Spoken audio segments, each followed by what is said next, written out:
నమస్తే, welcome to Telugu news. నేను గోపికృష్ణ. మనతో దుర్గా కుమార్ గారు సీనియర్ జర్నలిస్ట్ ఉన్నారు. ఆహ్వానిద్దాం. సార్ నమస్కారం. నమస్కారం గోపికృష్ణ గారు, మన వీక్షకులకు కూడా నమస్కారం. Thank you sir for coming. చాలా రోజుల తర్వాత సార్ నాకు కూడా సంతోషం. యాక్చువల్గా ఎన్డీఏలోకి మళ్ళీ టీడీపీ వెళ్తుంది. ఆల్రెడీ ఎన్డీఏలో పవన్ కళ్యాణ్ ఉన్నారు. దానికి సంబంధించినటువంటి మీటింగ్ రాత్రి జరిగింది. అమిత్ షా, జేపీ నడ్డాతో చంద్రబాబు భేటీ అయ్యారు. ఇవాళ మళ్ళీ అమిత్ షాతో కలవడానికి పవన్ కళ్యాణ్ వెళ్ళారు. కానీ రేపు మళ్ళీ జగన్మోహన్ రెడ్డి నరేంద్ర మోడీని కలుస్తున్నారు.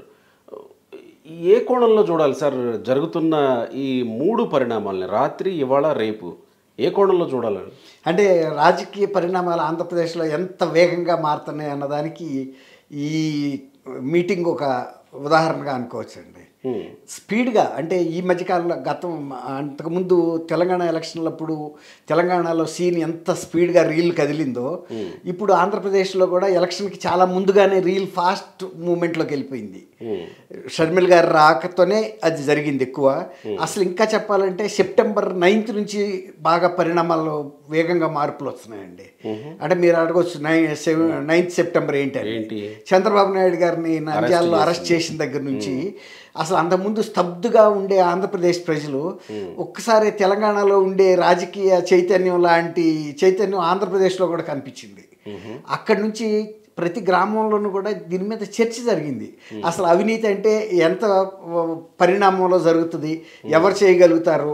ఇంతవరకు ఆంధ్రప్రదేశ్ అంటే సమైక్య ఆంధ్రప్రదేశ్ కానీ ఆంధ్రప్రదేశ్ ఏర్పడినప్పటి నుంచి కానీ ఎవరెవరు ముఖ్యమంత్రులుగా చేశారు, వాళ్ళ ఆర్థిక పరిస్థితులు ఏంటి, ఎవరు సంపాదించారు, ఎవరు సంపాదించలేదు, ఎవరు పేదరికంలో చనిపోయారు, సంపాదిస్తే హయ్యెస్ట్గా సంపాదించిన వాళ్ళు ఎవరు, వాళ్ళ ఆస్తిపాస్తుల విస్తీర్ణం, పరిణామం ఎంత, ఇవన్నీ కూడా జరిగినాయండి. వీళ్ళు ఎట్లా ఈ రాజకీయాలు చేస్తారు, వీళ్ళ వైఖరి అంటే ప్రజల పట్ల ఈ ముఖ్యమంత్రులు ఎవరు ఎలా ప్రవర్తించారు, ఇవన్నీ కూడా చాలా చర్చ జరిగింది. 57 రోజుల పాటు చంద్రబాబు నాయుడు గారు జైల్లో ఉన్నప్పుడు సుదీర్ఘమైన చర్చ ప్రతి గ్రామంలో జరగటం అనేది ఈ మార్పులకి ఒక మనకి నాంది అనుకోవచ్చండి.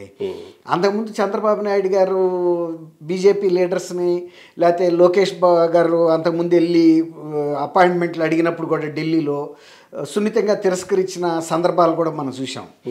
అలాగే ఒక జాతీయ స్థాయి మీటింగ్లో చంద్రబాబు నాయుడు గారికి ఆహ్వానం వస్తే వెళ్ళినప్పుడు అక్కడ మోడీ గారు ఈయనకి అధిక ప్రాధాన్యం ఇచ్చి ఒక చిరకాల మిత్రులు మనం ఇద్దరం కలిసినట్టుగా G20 సదస్సు ఎగ్జాక్ట్లీ ఆ సదస్సులో ఈయనకి ప్రాధాన్యత ఇచ్చి చాలా కాలం తర్వాత కలిసాం, మీరు అప్పుడప్పుడు రావాలి, కలవాలి, మీ సలహాలు సంప్రదింపులు ఉండాలి అన్న ఒక ప్రాధాన్యతని నేషనల్ లెవెల్లో ప్రొజెక్ట్ చేశాడండి. అది ఒక ఇండికేషన్ ఏంటంటే సో అప్పుడే పడిందండి. అప్పటికే ఆయనకు ఒక అవగాహనకు వచ్చున్నాడు. చంద్రబాబు నాయుడు గారు అనే వ్యక్తి ఎప్పుడైనా కూడా అది సిల్వర్ కాయిన్ అండి. సిల్వర్ కాయిన్, గోల్డ్ కాయిన్స్కి కాల పరిమితి ఉండదు, ఎప్పుడైనా వాటి విలువ ఒకటే. అట్లా చంద్రబాబు నాయుడు గారిని ఒక వీరుడిని ఇంకొక వీరుడు గుర్తించగలుగుతాడండి. ఇప్పుడు మోడీ గారు కూడా చంద్రబాబు నాయుడు గారికి సరి సమానమైన వ్యక్తి. వీళ్ళిద్దరూ కూడా గుజరాత్కి, ఆంధ్రప్రదేశ్కి ఒకే సమయంలో ముఖ్యమంత్రులుగా పనిచేశారు. ఇద్దరిది దాదాపు ఏజ్ ఒకటే, సర్వీస్ ఒకటే. అవన్నీ కూడా తర్వాత రెండు రాష్ట్రాల నైసర్గిక పరిస్థితులు, భౌగోళిక పరిస్థితులు కూడా ఒకటే. అట్లాంటి సారూప్యతలు వీళ్ళ మధ్యలో ఉన్నాయి. తర్వాత చంద్రబాబు నాయుడు గారి స్ట్రెంగ్త్ ఏంటనేది మోడీ గారికి బాగా తెలుసు. ఎందుకంటే అప్పటికే మోడీ గారు జాతీయ స్థాయిలో చేయాల్సిన రోల్ని చంద్రబాబు నాయుడు గారు అంతకుముందే ఆడేశాడు ఆ గేమ్. కాబట్టి చంద్రబాబు నాయుడు గారిని ఆ రోజు కావాలని అలా ప్రొజెక్ట్ చేశాడు. ఇప్పుడు ఈసారి చంద్రబాబు నాయుడు గారు ఢిల్లీ వెళ్ళటం అనేది ఆహ్వానం మీద వెళ్ళారండి. ఎగ్జాక్ట్లీ అది వాళ్ళు ఇచ్చిన అపాయింట్మెంట్ కాదు, లేకపోతే ఈయన కావాలని వెళ్ళింది కాదు, ఆహ్వానం మీద వెళ్ళారు. ఆహ్వానం మీద వెళ్ళేదానికిను ఆహ్వానం లేకుండా వెళ్ళేదానికి చాలా తేడా ఉంటుంది గోపికృష్ణ గారు, మీకు తెలియని విషయం కాదు. ఆహ్వానం లేనప్పుడు మన అక్కడ ఎవరు పట్టించుకోరు. ఆహ్వానం ఉన్నప్పుడు రెడ్ కార్పెట్ వెల్కమ్, మిగిలిన ఫార్మాలిటీస్ అన్నీ కూడా మెయింటైన్ చేస్తారు, ప్రోటోకాల్. ఇప్పుడు ఆ విధంగా వెళ్ళాడు ఆయన. ఇప్పుడు వెళ్ళిన ఎగ్జాక్ట్లీ మీరు అన్నట్టు, మీరు ప్రస్తావించిన సెప్టెంబర్ 9th చంద్రబాబు అరెస్ట్ అయిన తర్వాత లోకేష్ని కూడా అమిత్ షా ఆఫీస్ నుంచి కాల్ వచ్చింది అని చెప్పి కిషన్ రెడ్డి పిలిస్తే లోకేష్ వెళ్ళారు. అది రెండోసారి. అదే అదే జరిగింది సెకండ్ టైం. అది ఎప్పుడు ముందు ప్రయత్నించారు, అప్పుడు ఇవ్వలేదండి. రెండోసారి మీరు అన్నట్టు కిషన్ రెడ్డి గారి ద్వారా ఆహ్వానం వచ్చింది. అప్పటికి వాళ్ళు చంద్రబాబు నాయుడు గారిని అరెస్ట్ చేయటం వలన జగన్మోహన్ రెడ్డి గారు తొందరపడి, అది ఆయన కన్నా కూడా ఆయన ఇంకోటి ఏం చేశాడంటే, జగన్మోహన్ రెడ్డి గారు లండన్ నుంచి వచ్చి అసలు ఈ చంద్రబాబు నాయుడు గారు అరెస్టే నాకు తెలియదు అన్నట్టు మాట్లాడి, నేను ఎత్తేసారా ఆయన నాకు తెలీదు, నేను లండన్ నుంచి వచ్చాను, బహుశా సెంట్రల్ గవర్నమెంట్ ఎత్తిందేమో అని నిందన వాళ్ళ మీద వేసేసాడు. అప్పటికి వాళ్ళకి నష్టాలకు అంటింది ఈ నష్టం, చాలా తీవ్ర స్థాయిలో జరిగింది, మామూలుగా జరగలేదు. అప్పటికి రెండో ప్లేస్లో తెలంగాణలో ఉన్న బీజేపీ మూడో ప్లేస్కి వెళ్ళిపోయింది. తెలుగు ప్రజలు కర్ణాటకలో ఉన్నారు, తమిళనాడులో ఉన్నారు, తెలంగాణలో ఉన్నారు, కొద్దిగా మధ్యప్రదేశ్లో ఉన్నారు. అది కాకుండా స్కాటర్డ్గా వరల్డ్ వైడ్గా ఉన్నారు. అరెస్ట్ జరిగిన తర్వాత ఈ ప్రతిస్పందన అనేది, దానికి స్పందన అంతర్జాతీయంగా కనపడింది. తర్వాత హైదరాబాద్లో మరింతగా కనపడేటప్పటికి వాళ్ళు ఇప్పటికప్పుడు సెన్సిటివ్గా ఉండే పార్టీ అంటే అది ఒక లాభ నష్టాలను బెరీ చేసుకునే పార్టీ, అంతేగాని మొండిగా వెళ్ళదు. పొలిటికల్ ఇంటెలిజెన్స్ చాలా ఉంటుంది. వాళ్ళు జరిగింది, ఇప్పుడు ఇమ్మీడియట్గా మనం దీన్ని నష్ట నివారణ చేయకపోతే బీజేపీ శాశ్వతంగా తెలుగు ప్రజలు ఎక్కడున్నా మనం వాళ్ళ పరపతిని పోగొట్టుకుంటామని కిషన్ రెడ్డి గారి ద్వారా లోకేష్ గారిని పిలిపించి, బాబు నీ మీద ఎన్ని కేసులు పెట్టారని ఒక తండ్రిలాగా ఆయన ఒక ఆదరణగాను ఒక ప్రేమతోనూ అడిగిన ప్రశ్న అది అమిత్ షా గారు. అప్పటికి వేధిస్తున్నాడు అనేది వాళ్ళకి అర్థమైంది. అప్పుడు ఈయన ఎంతో స్వాంతన విషయాలు చెప్పి పంపించాడు. అది ఇలా బీజేపీ తాను రియలైజ్ అయ్యిందా, లేకపోతే బీజేపీ ఆంధ్రప్రదేశ్లో టీడీపీ జనసేన పొత్తుతో వెళితే గనక తాను ఇంకేమన్నా లాభం ఆశిస్తుందా? ఏదో మొత్తానికి జరిగింది, మీరు చెప్పిన అంశాలు కూడా కరెక్ట్ అయ్యి ఉండొచ్చు. కానీ జగన్మోహన్ రెడ్డి మళ్ళీ వెంటనే ఇప్పుడు ఢిల్లీ వెళ్ళడం అంటే ఎట్లా అర్థం చేసుకోవాలి? జగన్మోహన్ రెడ్డి గారు అంటే ఇప్పుడు ఎందుకు వెళుతున్నారు? అదే అండి, ఇప్పుడు వీళ్ళేమో అమిత్ షాని కలుస్తారు, ఆయనేమో మోడీని కలుస్తారు. అవునండి, మోడీకి ఆయన దత్తపుత్రుడు అని నిర్మలా సీతారామన్ గారు ఎప్పుడో చెప్పారు కదండి. ఆయనకి మోడీ గారి దగ్గర చాలా యాక్సెస్ ఉంటుంది, ఆయనకి చొరవ ఉంటుంది. ఆయన హెలికాప్టర్ ఎక్కి కూర్చుంటే ఈయన కూడా ఎక్కి కూర్చునే అంత వెనక సీట్లో ఒక స్వతంత్రం అనేది ఆయనకు ఉంది. ఎందుకో ఆయన అట్లా ప్యాటర్నైజ్ చేశాడు ఈయన్ని.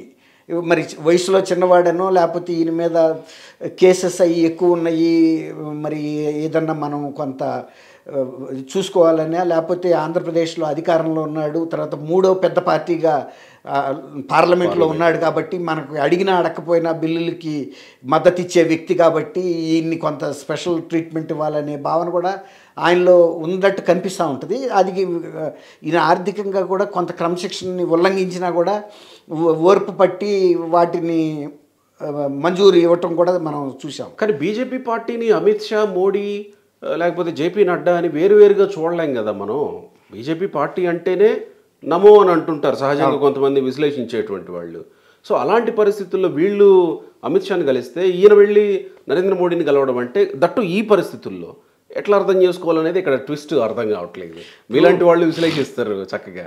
అది కాదు గోపీకృష్ణ గారు, సార్ ఇప్పుడు మీ క్యాబిన్లో ముగ్గురు కూర్చుని ఉన్నారు సార్. నాకు తెలిసిన వ్యక్తి ఎవరైతే ఉన్నారో నేను ముందు ఆయన్ని విష్ చేస్తాను, పలకరిస్తాను. నాకు తెలియని వ్యక్తుల గురించి కూర్చున్న తర్వాత అడుగుతా, అప్పుడు వాళ్ళతో మాట కలుపుతాను. ఫస్ట్ నేను పలకరించేది ఎవరిని, నాకు ఎవరైతే మీరు బాగా పరిచయం కాబట్టి రాగానే గోపీకృష్ణ గారు ఎలా ఉన్నారు అంటాను. అనే తర్వాత మీరు ఎలా ఉన్నారు అనుకున్న తర్వాత పక్కన చూస్తా, ఇటు చూస్తా, మీరు ఎవరు వారెవరని అడుగుతాను. ఏమైనా కామన్ లింక్స్ దొరికితే కొంచెం మాట్లాడటానికి ప్రయత్నిస్తాం. ఇప్పుడు ఈయనకి అప్రోచబుల్ పర్సన్ బాగా మోడీ గారు కాబట్టి ఇప్పుడు ఆయనకి ఒక రకంగా లేదండి పరిస్థితి. ఆంధ్రప్రదేశ్లో ప్రజలు ఒక నిర్ణయానికి వచ్చారు, మార్పు కోరుకుంటున్నారు. తెలంగాణ ఎన్నికల ప్రభావం ఆంధ్రప్రదేశ్ మీద చాలా గట్టిగా పడిందండి, మామూలుగా పడలా. ఒక నిర్ణయానికి వచ్చేసారు ప్రజలు. ఇక్కడ ఎప్పుడైతే బీఆర్ఎస్ పార్టీ తెలంగాణ తెచ్చిన పార్టీగా కేసీఆర్ గారు ఒక పితగా, ఒక పెద్ద ఆయనగా విలువ ఉన్నప్పటికీ కూడా వాళ్ళు ప్రజల పట్ల అనుసరించిన వైఖరి మీద ప్రజలు కినుకు వహించారు. కొంచెం ఆగ్రహం, ఈ పార్టీని మార్చాలి అనే ఒక స్థిర నిర్ణయానికి వచ్చి ఆయన వాళ్ళని మార్చారు. అది జగన్మోహన్ రెడ్డి గారికి ఊహించిన షాకు. అసలు కేసీఆర్ గారికి కేటీఆర్ గారికి తర్వాత బీఆర్ఎస్ పార్టీకే షాకు. అది షాక్ అయితే జగన్మోహన్ రెడ్డికి అంతకు మించిన షాకు. ఎందుకంటే గట్టిగా ఇప్పుడు నాకు దెబ్బ తగిలినప్పుడు నాకు తెలుసు ఈ దెబ్బ ఎంతో, కానీ మీరు నాకు ఆత్మీయుడిగా ఉండి చూసి అమ్మో దుర్గాకుమార్ గారికి ఇంత దెబ్బ తగిలిందని నాకన్నా కూడా ఇంకో 4 డిగ్రీలు మీరు ఎక్కువ ఫీల్ అవుతారు. అట్లా జరిగింది ఆ షాక్. ఎందుకంటే గత ఎన్నికల్లో 2019లో ఒక పెట్టని కోటలాగా ఉన్నాడు కేసీఆర్ గారు ఆయనకి. ఈ పార్టీ ఏ విధమైన సపోర్ట్ కావాలన్నా ఇచ్చి అసలు ఆయనకి గెలవలేని పరిస్థితుల్లో కూడా కరెక్ట్ ఆ పరిస్థితుల్లో అందరూ అందరూ తెలుసు. మళ్ళీ మనం చెప్పండి మరి మోడీని కలవటం వల్ల చెప్తున్నాను. ఇప్పుడు మోడీని అంటే ఆయన పరిస్థితి అక్కడ చాలా హాట్ సిచ్యువేషన్లోకి వెళ్ళిపోయాడు, హాట్ బెడ్ మీద ఉన్నాడు. ఓ పక్కన షర్మిల్ గారు ప్రజలు ఒక నిర్ణయానికి వచ్చేసి ఉంటాం, షర్మిల్ గారు తర్వాత తెలుగుదేశంను జనసేన మధ్యలో అసలు తగాదా పెడదామని వీళ్ళు అనేక రకాల స్విచ్చులు పెడతానికి ప్రయత్నించినా కూడా పొత్తు చెదరగొడటానికి, అది చెదరకపోగా మళ్ళీ బీజేపీ ఆహ్వానించింది అంటే బీజేపీ కూడా ఇందులో కలిస్తే రేపు ఎన్నికలు కనుక గట్టిగా తొక్కిపెట్టి కనుక ఎలక్షన్లు పెట్టారనుకోండి ఏ విధమైన అక్రమాలకి తావకుండా అది చాలు. ఇప్పుడు తెలంగాణ ఎన్నికల్లో కూడా జగన్మోహన్ రెడ్డి గారు అంతకుముందు కొంత ప్రయత్నాలు చేశాడండి. ఆయనకి బాగా సన్నిహితులైన రాయబారుల్ని ఒక సామాజిక వర్గంలో పెద్దల మంత్రుల్ని తెలంగాణ పంపి ఒక రాజకీయ క్రీడ చేయటానికి ప్రయత్నించాడు. ఒక మ్యానిపులేషన్ డైరెక్ట్ గా గవర్నమెంట్ ద్వారా జరిగిన ప్రక్రియ నాగార్జున సాగర్ మీద ఏం జరిగిందో అది నేను ప్రత్యక్ష ఉదాహరణ చెప్తాను. అది మీరు ఇండైరెక్ట్ గా తెలియకుండా ఏం జరిగిందో అవి పక్కన ఇది మీరు అన్నట్టు లాస్ట్ మినిట్ అటెంప్ట్ తెలంగాణలో ఒక స్విచ్ పెట్టాలి పెట్టి బీఆర్ఎస్ ని ప్రొజెక్షన్ లోకి తెచ్చి గెలిపించాలని చేసిన ప్రయత్నం కూడా మీరు అన్నట్టు మీరు గారిపోయింది. నేను అదే అంటున్నా, ఇప్పుడు అలాంటి ప్రయత్నాల కోసం మోడీని ఏమన్నా కలుస్తున్నారా? అంతే అండి. ఇప్పుడు మునిగిపోయే వ్యక్తికి గడ్డి పరకు కూడా ఆధారం అవుతుంది ఒక ఆశ. ఇప్పుడు వాళ్ళు బీజేపీ మీరు అన్నట్టు 3 అభిప్రాయాలు అక్కడ ఉండవు కదా, ఉండవు. కానీ మునిగిపోయేవాడికి గడ్డి పరక ఇప్పుడు ఒడ్డు నుంచి గడ్డి పరక పట్టుకుని అతను ఎలా బతుకుతాడని మనం అనుకుంటాం. నీళ్ళల్లో ఉన్న వ్యక్తి ఏమో ఇది గడ్డి పరకతో పాటు ఇంకేమన్నా ఆధారం ఉందేమో అనుకుంటాడు. అట్లా ఆఖరి ప్రయత్నం ఇప్పుడు మీరు చెప్పారు చూసారా, నాగార్జున సాగర్ దగ్గర పోలీసులు పంపడం అనేది ఆయన ఆఖరి ప్రయత్నం, ఏది మిత్రుని కాపాడుకోవటానికి. ఇప్పుడు కూడా ఇక వాళ్ళంతా ఒక నిర్ణయానికి వచ్చిన తర్వాత ఈయన కూడా హ్యాట్ని ఆ రింగ్లోకి విసురుతున్నాడు, ఏమన్నా పని జరిగితే జరుగుతుందా అని. కానీ జరిగే అవకాశం లేదు. మీరు ఏం చెప్తారు అనుకుంటున్నారు మోడీకి? డెఫినెట్గా ఇది అతిశయోక్తి అవుతుంది. ప్రతిసారి రాష్ట్రం కోసం రావాల్సిన ప్రత్యేక హోదా, విభజన హామీలు వీటి గురించి అడిగామనేది రెగ్యులర్గా అందరూ ముఖ్యమంత్రులే చెప్పేది.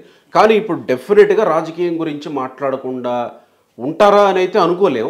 అతిశయోక్తి అయినప్పటికీ ఏం చెప్పొచ్చు జగన్మోహన్ రెడ్డి? ఒక పక్క చంద్రబాబు నాయుడు, పవన్ కళ్యాణ్, అమిత్ షాతో భేటీ అయ్యి పొత్తులు ఖరారు చేసుకుంటుంటే, సీట్లు ఖరారు చేసుకుంటుంటే, జగన్మోహన్ రెడ్డి మోడీతో భేటీ అయ్యి ఏం చెప్తారు? మీరు అన్నట్టు ఇన్నాళ్ళు పట్టించుకొని రాష్ట్ర అభివృద్ధి గురించో ఇంకా ఇతర విషయాల గురించి అయితే ఇది సమయం కూడా కాదు కదా. మిత్రమా టైం అయిపోతుంది, ఎలక్షన్ నోటిఫికేషన్ వచ్చేస్తుంది, తర్వాత ఇక దాని గురించి లేదు. ఇక ఏదన్నా నాకు ప్రాణభిక్ష పెట్టండి అనేది తప్ప ఇంకా అడగటానికి ఇంకేం మిగిలింది? ఇప్పుడు దుర్యోధనుడు అంటే అడసిమిల్లి శ్రీనివాస్ గారు అనలిస్ట్, మీకు తెలిసే ఉంటుంది. ఆయన ఒక మాట అన్నారు, అనాలిసిస్ మాట్లాడారు, నా మిత్రులే అండి వారు. అవునా? ఆయన ఒక మాట అన్నారు, ఆ కోణంలో కూడా ఆలోచించలేము. ఒకటి, రేపు ప్రజలు బీజేపీ మీద ఆగ్రహంతో ఉన్నారు, ఆంధ్రప్రదేశ్ ప్రజలు.